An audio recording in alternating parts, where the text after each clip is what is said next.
What is actually meant by quality of life and how important it is as a metric in clinical trials remains the topic of a lot of debate. Well, there is an original paper coming up in the November 10th issue of JACC, and it is a look at the impact of multivessel revascularization on health status outcomes in patients with ST elevation myocardial infarction and multivessel coronary disease. And we're here to discuss the accompanying editorial comment, getting underneath the hard endpoints. Quality of life may be dependent on quality of available data. And I am with Dr. Timothy Henry, who is an MD and Director of Cardiology at the Cedars-Sinai Heart Institute in Los Angeles.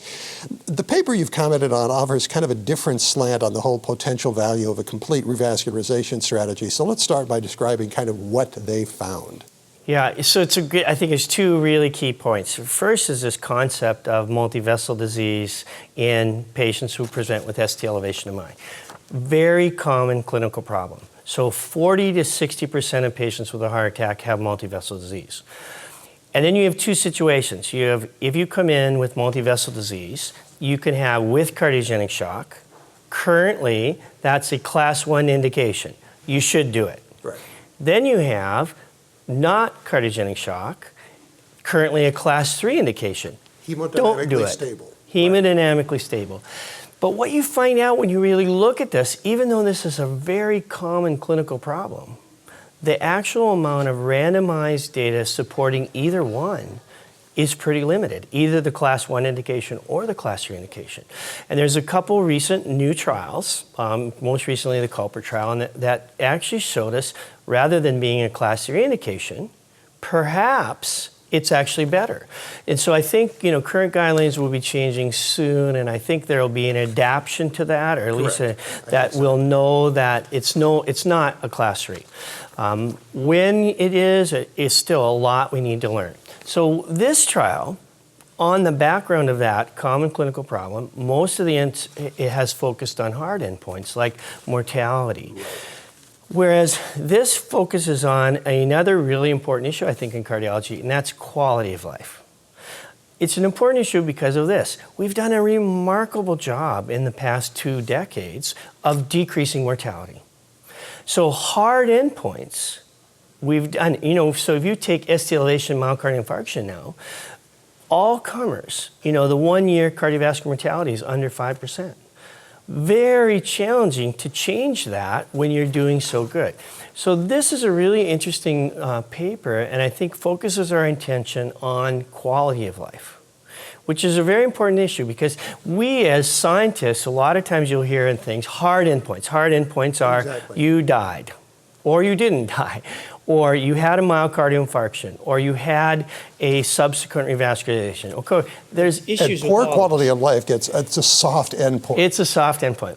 Now, most patients would not tell you that it's a soft endpoint, and most families would not tell you if it's a soft endpoint. Exactly. So if you can't walk a block, the best example of that is stroke, right? If you ask patients, and surveys have done this, and said, would you rather die or have a stroke? Lots of patients say dying because it's the quality of life. Yeah. So this is the same thing with the myocardial infarction. So this was an interesting study because they took a registry. It's called the TRIUMPH registry. It was 24 hospitals in the United States, and it's about 1,800 patients. So it's not a randomized trial, which is, a challenge. But it's the first step at looking at quality of life in this group of people with multivessel disease. And basically the issue is, if we fixed it, did they feel better? And what they found as the result of the trial is that, in fact, doing complete revascularization, patients who had complete revascularization had more improvement in angina than the patients without complete revascularization. So their quality of life, based on the Seattle Angina Questionnaire, was better. Now, the limitations are not a randomized trial.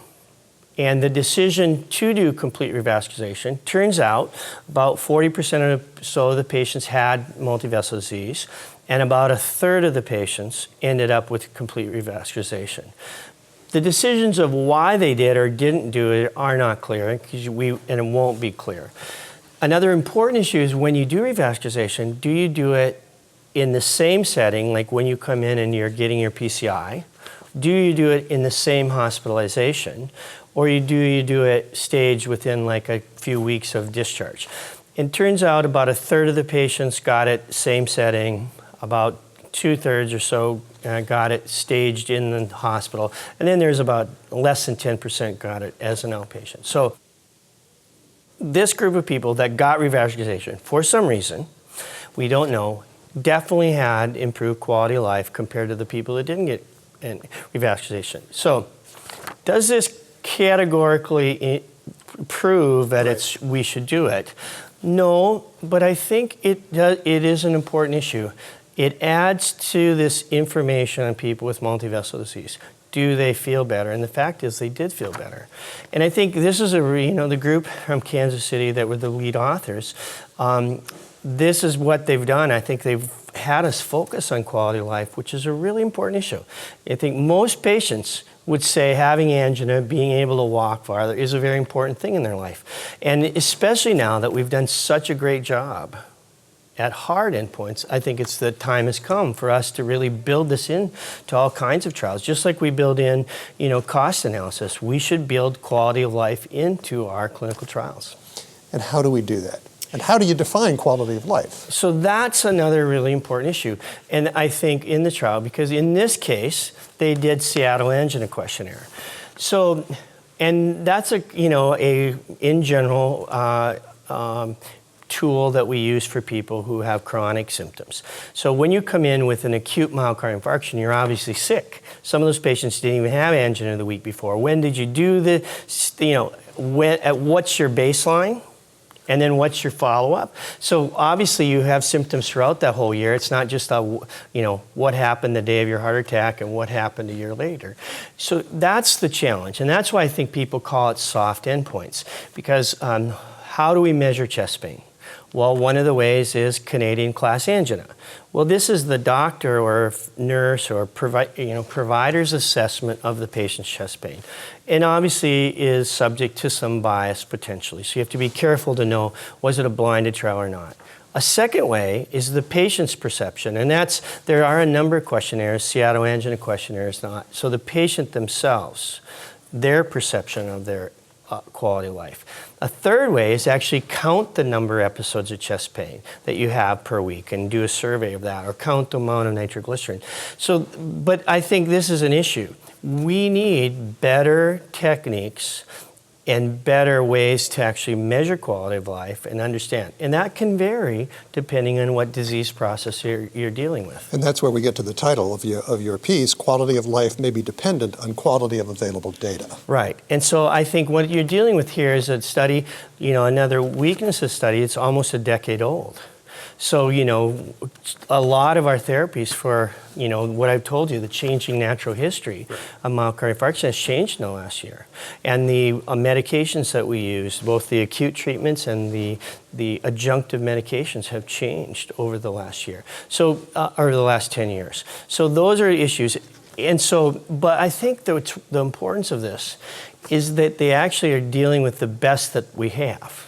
And they actually put this in. So even though it's not randomized, even though that at low build, some people are missing, there are some weaknesses in the data, but it should point us to this fact that quality of life does matter. And if we're aware of it and we're thinking about it, then now when we're doing a new randomized clinical trial, we build in quality of life as part of the trial. I think it's an incredibly important issue because for patients and for families, it matters. For doctors and investigators, it's going to have to matter too. It needs to matter, absolutely. Now, the papers are both in the November 10th issue of JACC, the original paper, and the editorial comment from Dr. Henry. So please look those up. For Cardiol Source World News, I'm Executive Editor Rick McGuire.